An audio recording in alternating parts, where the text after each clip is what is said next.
আমাদের এই আয়োজনে সবাইকে অংশগ্রহণ করার জন্য শুভ অপরাহ্ন। আজকের আলোচনার বিষয় আমরা নির্ধারিত করেছি না, এটা আসলে আমাদের আলোচনার ধারাবাহিকতায় নির্ধারিত হয়েছে। নারী পেশাজীবীদের ভবিষ্যৎ কার হাতে? তো কাইন্ড অফ আ কোয়েশ্চেন দিয়ে শুরু হচ্ছে। তো শুরুতে এই ব্যাপারে আসলে অনেকেরই বিভিন্ন রকম মতামত থাকতে পারে। তো এই টপিকটা ধরেই আসলে আজকের আলোচনা আমরা অগ্রসর করতে চাই। এখন আমাদের এখানে নারী পুরুষ দুই জেন্ডারের মানুষই আমরা আসলে উপস্থিত আছি। তো পুরুষ আমাদের যারা উপস্থিত আছেন, আপনাদের মনে হতেই পারে যে নারী পেশাজীবীদের নিয়ে আলোচনায় আমি এখানে কি করছি। আসলে কর্মজীবনে নারীরা তো একটা কর্মপরিবেশ একা সৃষ্টি করতে পারে না। নারী পুরুষ উভয়ের পার্টিসিপেশনেই একটা স্পন্টেনিয়াস একটা কর্ম পরিবেশ সৃষ্টি হয়। তো এখানে আসলে আজকের আলোচনার যে বিষয়বস্তু, এখানে নারীদের দৃষ্টিভঙ্গির সাথে পুরুষদের দৃষ্টিভঙ্গিও আমি মনে করি ইকুয়ালি ইম্পর্ট্যান্ট। এবং এই টপিকটা আসলে কেন, আমি যদি একটা প্রশ্ন দিয়ে শুরু করি যে নারী পেশাজীবীদের ভবিষ্যৎ, এখন ভবিষ্যৎ ভাবতে গেলে একটা নারীকে অনেক সময় পেশাজীবন নাকি পরিবার এরকম একটা অপশনের বা এরকম একটা প্রশ্নের সম্মুখীন হতে হয়। তো সেই ক্ষেত্রে আমরা কি আসলে এরকম কোনো পরিবেশ সৃষ্টি করতে পেরেছি কি না যেখানে নারীকে এই প্রশ্নের সম্মুখীন হতে হবে না?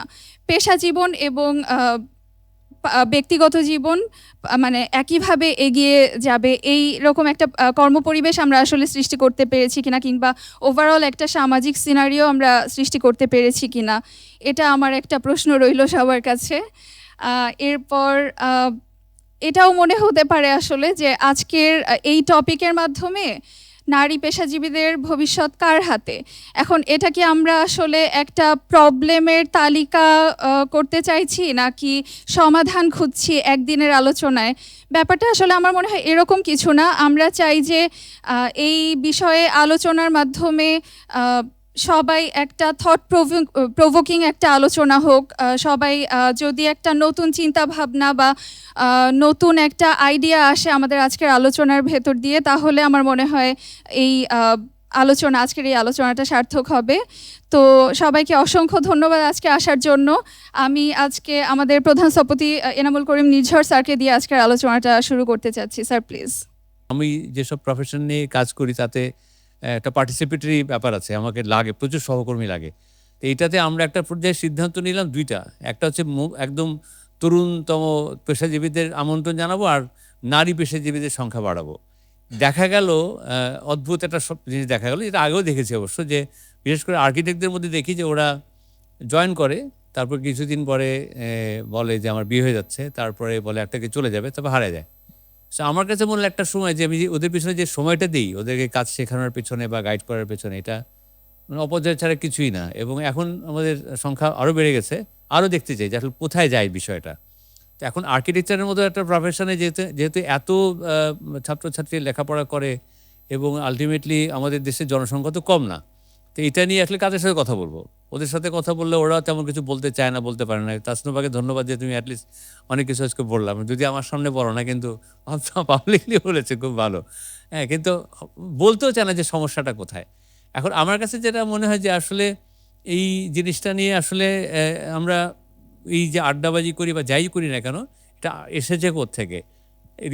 এখন যেটা মনে হয় যে আসলে কথা বলার মানুষ বা আলোচনা শব্দটা আমি ব্যবহার করব না, যে কোনো একটা প্রশ্ন জাগলে কাকে জিজ্ঞেস করব, কে কোন পক্ষের, কে কিভাবে নিবে, সেটার বড় একটা ব্যাপার কিন্তু। হ্যাঁ, এবং এইটার জন্য আমার কাছে মনে হয় যে আসলে আমাদের হয়তো বিষয়ভিত্তিক আলোচনা চক্র হয়, কিন্তু খুব মানে খোলা মন নিয়ে নানাবিধ মতবাদের মানুষ থাকতে পারে, একসাথে বসে কথাবার্তা বলে হচ্ছে না, আমাদের কথোপকথনের চর্চাটাই চলে যাচ্ছে।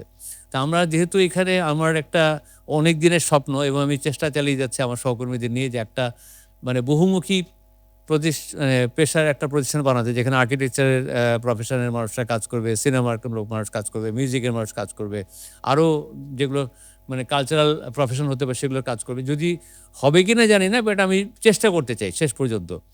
চেষ্টা করতে চাইলে আসলে কারা পাশে এসে দাঁড়াবে, নানান রকম অভিজ্ঞতা হচ্ছে আমার।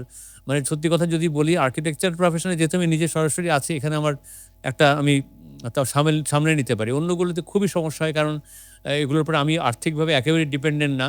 আমি একদম নিজের আবেগ থেকে কাজটা করি। কিন্তু আমি খুবই আশাবাদী নিজের ব্যাপারে, যে আমি চাই এটা করতে। কিন্তু যখন আমি সামগ্রিকতার দিকে তাকাই যে এটা আসলে কতদূর যাবে এবং এইখানে সত্যিকার অর্থে পরিচ্ছন্ন উপার্জনের মানুষগুলি কবে একসাথে হবে, সেই জায়গায় আমরা আসলে কোথায় আছি। তো এগুলো আমরা হয়তো ভবিষ্যতে আলাপ করব। আজকে আমরা ১ম দিকে যখন এই তাগিদের উদ্যোগটা নেওয়া হয়, তখন দেখা যাচ্ছে যে আ অনেক কথা হতো, প্রচুর কথা এবং লম্বা সময় কথা। আজকে যদি আমরা একটা জিনিস ঠিক করি যে অন্ততপক্ষে যে আমরা 6:30টার মধ্যে শেষ করে ফেলবো, বা একটু ১৫ মিনিট বেশি দিব ম্যাক্সিমাম। আমি যদি একটু বেশি বলছি, সরি ১ম এ। কিন্তু এরপরে যদি আমরা খুব স্পেসিফিক জায়গায় থাকি, তর্ক হবে, ঝগড়াঝাটিও হবে, হোক, তাতে সমস্যা নেই। কিন্তু দীর্ঘায়িত করব না কারো কোনো বিষয়, জটিল না করার চেষ্টা করব। কাউকে জাজ না করি যে হ্যাঁ, ও খারাপ, ভালো এর দিকে না যাই। মানে আমরা চাই যে মাঝখানে গ্যাপ দেওয়ার একটা কারণই ছিল যে আমি চেয়েছি যে আমার সহকর্মীরা উদ্যোগ নিক। আমি উদ্যোগটা নেব না আর।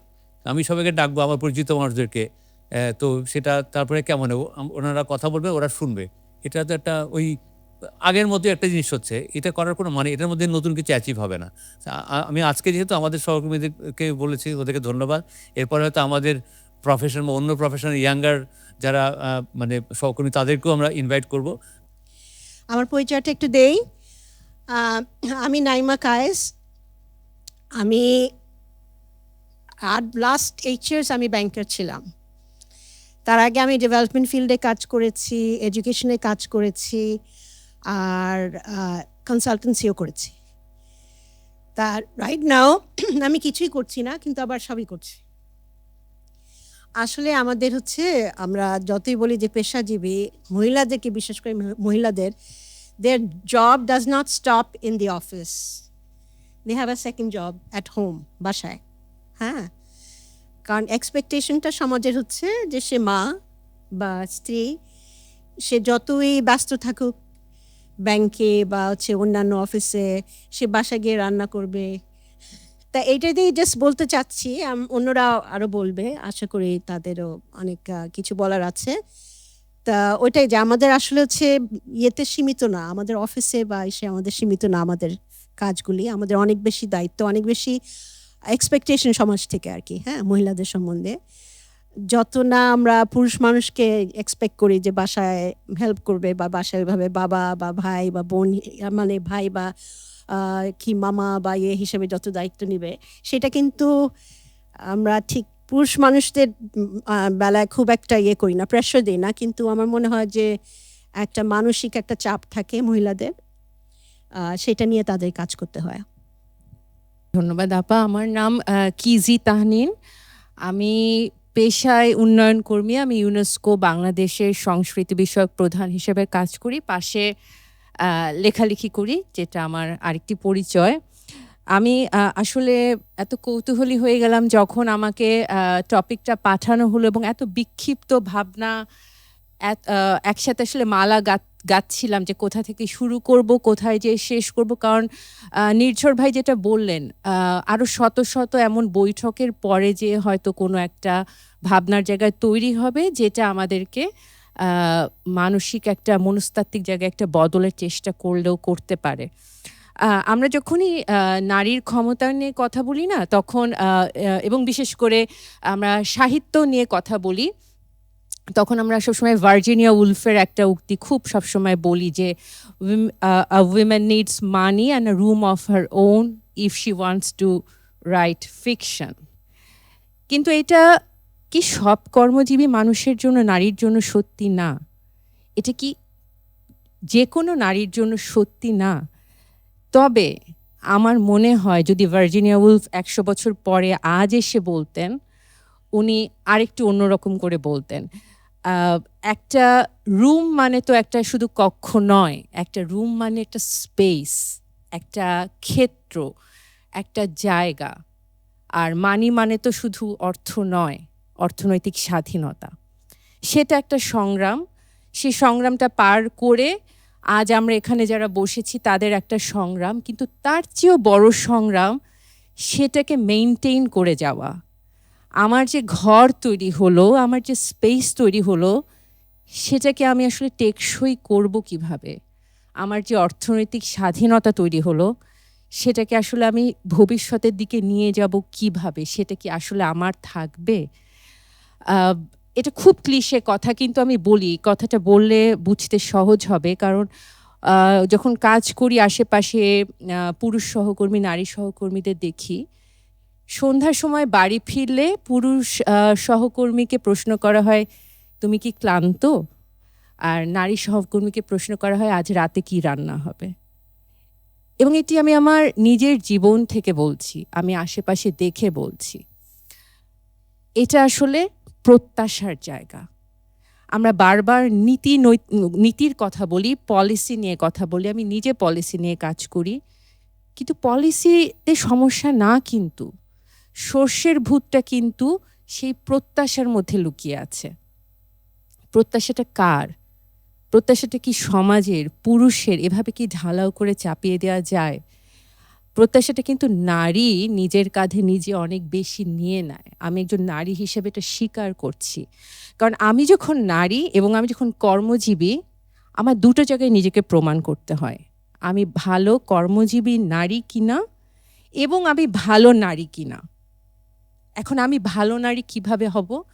ভালো নারী হতে গেলে আমাকে প্রথমে ভালো সন্তান হতে হবে, ভালো বোন হতে হবে, ভালো স্ত্রী হতে হবে, ভালো পুত্রবধূ হতে হবে, ভালো মা হতে হবে, ভালো মামি, চাচি, আর অনেক কিছু হতে হবে। এবং এরকম হতে হতে হতে হতে সবাই যদি বলে না তুমি পাশ করে গেছো 33 পেয়ে, তবে আমি ভালো নারীর একটা জায়গায় পৌঁছালাম। তো সেই প্রত্যাশাটা তো আসলে ওপার থেকে আসে না, এই প্রত্যাশাটা এই ভেতর থেকেও আসে। তো সেজন্য আমি মনে করি নারীর ভবিষ্যৎ, কর্মজীবী নারীর ভবিষ্যৎ কি নারীর উপর নির্ভরশীল? আংশিকভাবে, না, সম্পূর্ণ না। আমি এখানে একটু দ্বিমত পোষণ করি। নারীর ভবিষ্যৎ নারীর হাতেও না, নারীর ভবিষ্যৎ পুরুষের হাতেও না, নারীর কর্মজীবনের ভবিষ্যৎ সরকারের হাতে বা রাষ্ট্রের হাতেও না। এটা একটা ইকোসিস্টেমের উপর নির্ভরশীল, যেখানে নীতি, যেখানে প্রত্যাশা, যেখানে সংসার, যেখানে প্রতিষ্ঠান আপনাকে আপনার যে দুটো শিফটে কাজ করতে হয় বা তার চেয়েও বেশি, তার মূল্যায়নের একটা জায়গা তৈরি করবে। এবং ভার্জিনিয়া উলফের যে কথাটা দিয়ে শুরু করেছিলাম, আজকে হলে হয়তো বা আমরা বলবো যে একজন নারী যদি গল্প লিখতে চায়, একজন নারী যদি কাজ করতে চায়, তার দরকার নিজের সময়, নিজের একটা স্বপ্ন দেখবার জায়গা, আর অপরাধ বোধহীন একটা আকাঙ্ক্ষা তৈরির স্বপ্ন তাকে দেখতে হবে। কারণ অপরাধ বোধ নিয়ে আমরা বারবার আসলে, আমরা যারা কর্মজীবী নারী তারা আমরা কিন্তু একটু একটু করে এগিয়ে যাই। আমি একটা গল্প দিয়ে শেষ করি। আমি বেশ শাবানা আজমি, ভারতের অভিনয় শিল্পী, তার 40-50 বছর এই সময়ের একটা ইন্টারভিউ আমি অনেক আগে দেখছিলাম। তো উনি যখন ক্যারিয়ারের শীর্ষে এবং উনি যখন বিবাহিত, উনি বলছেন যে আমাকে অপরাধবোধ কুরে কুরে খাচ্ছে। তার অপরাধবোধ হচ্ছে একদিকে তিনি ভারতের শীর্ষ অভিনয় শিল্পী হয়ে উঠছেন এবং তিনি পরিবারের প্রতি যথাযথ সময়টা দিচ্ছেন কিনা। তো তখন তাকে জাভেদ আখতার বলেছিল, তুমি কিন্তু সমাজের গিল ট্র্যাপের মধ্যে আটকে যাচ্ছ। এবং এরকম জাভেদ আখতার সবার জীবনে থাকে কিনা জানি না, কিন্তু এরকম যদি বন্ধু থাকে বা নিজেই যদি জানা যায় যে এই গিল ট্র্যাপের মধ্যে আমরা পড়ে যাচ্ছি এবং কিভাবে একটু একটু করে সুতোগুলো ছেড়ে বের হয়ে আসতে হয়, তাহলে অপরাধ বোধহীন একটা আকাঙ্ক্ষা খুব দরকার। ভার্জিনিয়া উলফের একটা লেখার ঘর আর অর্থনৈতিক স্বাধীনতার পাশাপাশি এই সময় নারীদের একটা অপরাধ বোধহীন আকাঙ্ক্ষা তৈরির জায়গা খুব দরকার। ধন্যবাদ। শুভ বিকেল। আমি স্নিগ্ধা বাউল। আমি আসলে সরকারি লোক, আমি সরকারি চাকরি করি, এছাড়া কবিতা লিখি। আর সরকারি চাকরি সূত্রে আসলে যেটা বলা যায় যে আমি যদি আমার এখনকার পেশা বলি, আমি বাংলাদেশ অ্যাক্রিডিটেশন কাউন্সিলের ডেপুটি ডিরেক্টর হিসেবে কর্মরত আছি। আমি আমার কেজি যেমন একটা গল্প দিয়ে শেষ করলো, আমি আমার একটা গল্প দিয়ে শুরু করতে চাই। যে আমাদের বাড়িতে, আমরা তো আসলে আরবান মিডল ক্লাস, আমাদের বাড়িতে আসলে মাছের মাথাটা সবসময় তার পাতেই যেত যে আসলে পরিবারের দায়িত্বটা নেয়। তো বাবা, জ্যাঠা বা দাদার পর যেদিন মাছের মাথাটা আমার পাতে আসলো, সেদিন আমি আসলে জেনে গেলাম যে এই পরিবারের অনেকটা দায়িত্ব আমাকে নিতে হবে। কারণ আমি নিচ্ছি, এবং আমি নারী, আমি পেশাজীবী, এবং আমি মানুষ। এখন আজকে আমরা যে আলোচনাটাতে আসলাম সেটা হচ্ছে যে নারী পেশাজীবীর ভবিষ্যৎ কার কাছে। এটা আসলে একটা সম্পূর্ণ একটা আমার মনে হয় যে গবেষণার একটা বড় বিষয়। কারণ আমরা প্রতিনিয়ত এমন কিছু কিছু বিষয় ফেস করি যে আসলে আমি কার চাকরি করছি, আমি আমার বসের চাকরি করছি, না আমার জুনিয়র কলিগের চাকরি করছি, না আমার সিনিয়র কলিগের চাকরি করছি, না রাষ্ট্রের চাকরি করছি, না সরকারের করছি, না পরিবারের করছি, না সমাজের করছি। দিন শেষে সমাজকে তো আমার ফেস করতেই হয়। খুব এমন হয় যে আমি সিঙ্গেল লেডি, যে কারণে যেটা হয় যে আমি এমনও হচ্ছে পরিস্থিতির মধ্যে পড়ি যে আমার কোনো জুনিয়র সহকর্মী যদি আমার রুমে এসে কিছুক্ষণ গল্প করে, তাহলে বাকিদের মনে হয় যে সে যদি মেল হয় তাহলে বাকিরা একটু বাঁকা চোখে তাকাবে। আবার যদি একজন জুনিয়র সহকর্মী, সে যদি নারী হয়, সে যদি আমার কাছে আসে বেশি সময় ধরে গল্প করে, তাহলে একজন আরেকজনকে বলবে আরেকটা মেয়ে নষ্ট হলো। মানে এই যে তাহলে আমার গার্ডিয়ানটা কে? সোসাইটি আমার গার্ডিয়ান হয়ে গেছে, আমার বসও আমার গার্ডিয়ান হয়ে গেছে, আমার পরিবারের প্রতি আমার একটা দায়বদ্ধতা আছে, কারণ আমাকে ইনকাম করতেই হবে। তাইলে এই পেশা জীবনকে আমি পরিবার থেকে আলাদা করতে পারছি না, পরিবারকে সমাজ থেকে আলাদা করতে পারছি না, এবং দিন শেষে আমি আসলে খুবই কি বলে এটাকে, আমি দেখেছি যে আমার দায়িত্ব আসলে আমাকেই নিতে হবে, সেটা আমার পরিবারে, আমার সমাজে, আমার পেশা জীবনে। কারণ একটা মেয়ে যখন খুব দক্ষ হয়, আমি খুব কনফিডেন্সের সাথে বলতে পারি যে আমি আসলে একজন দক্ষ অফিসার, আমার বসরা এটা মানে। কিন্তু হয় যে যখন কোনো কিছু পায় না, তখন চলে যায় এ একা কেন, এর সমস্যাটা কই, এ কার সাথে থাকে, কি করে। এই প্রশ্নগুলো কিন্তু আবার কখনো আমার সামনে বলে না, এমন কারোর সামনে বলে যে সে আবশ্যিকভাবে আমার কাছে এটা পৌঁছে দিবে। তার মানে এটা কোনো না কোনোভাবে আমাকে ব্রেক ডাউন করানোর জন্য, আমাকে দমানোর জন্য, এটা একেবারে ওদের একটা মানে মোক্ষম অস্ত্র। কিন্তু আমি আসলে দিন শেষে দমি না, কারণ আমার মনে হয় মাঝে মাঝে মনে হয় খারাপ লাগে, নিজেকে বোঝায় যে অল ইজ ওয়েল। আবার মাঝে মাঝে মনে হয় যে অনেকে বলে যে কে কি বললো তাতে কি যায় আসে, কিন্তু আমার পাল্টা মনে হয় কে আমাকে কি কেন বলবে, তাকে অধিকারটা কে দিয়েছে। সুতরাং এই যে আমাদের আজকের যে টপিক, যে নারী, পেশাজীবী নারীর ভবিষ্যৎ কার হাতে, ওরা কিন্তু নিজ দায়িত্বে ভবিষ্যৎটা আমাদের নিয়ে নিয়েছে, তাদেরকে কিন্তু কেউই দায়িত্ব দেয় নাই। এখন আসি যদি আমার সহকর্মীদের ব্যাপারে, আমরা অনেক সহকর্মী পাই। আমি আমার পুরো চাকরি জীবনে মৌলভীবাজারে চাকরি করেছি, পঞ্চগড়ে চাকরি করেছি, নরসিংদীতে চাকরি করেছি, এখন ঢাকায় চাকরি করছি। হয় কি যে মানে মহানগর কেন্দ্রিক এক ধরনের জীবন, আর মফস্বলে নারীদের জন্য আসলে ভয়ঙ্কর জীবন, এটা মানতে হবে। যারা ফিল্ডে কাজ করে, যারা ফিল্ডে কাজ করতে যায়, আমি তো প্রথম দিকে বাসাই পাইনি, বাসা দিবে না। কেন বাসা দিবে না? একা মেয়ে মানুষ, বাসা দিবে না, দিবে না। এবং যখন কোনো সুযোগ সুবিধা না থাকে, সরকারি কোয়ার্টার বা অন্য কিছুতে সুযোগ সুবিধা না থাকে, আমি তো খুব প্রিভিলেজড একটা গ্রুপ, কিন্তু যারা ওইরকম না, তাদের অবস্থা আমি বলতেই পারছি না, কিন্তু বাসা দিবে না, এলাকার লোকজন নানাভাবে বিরক্ত করবে কোনো কারণ ছাড়া।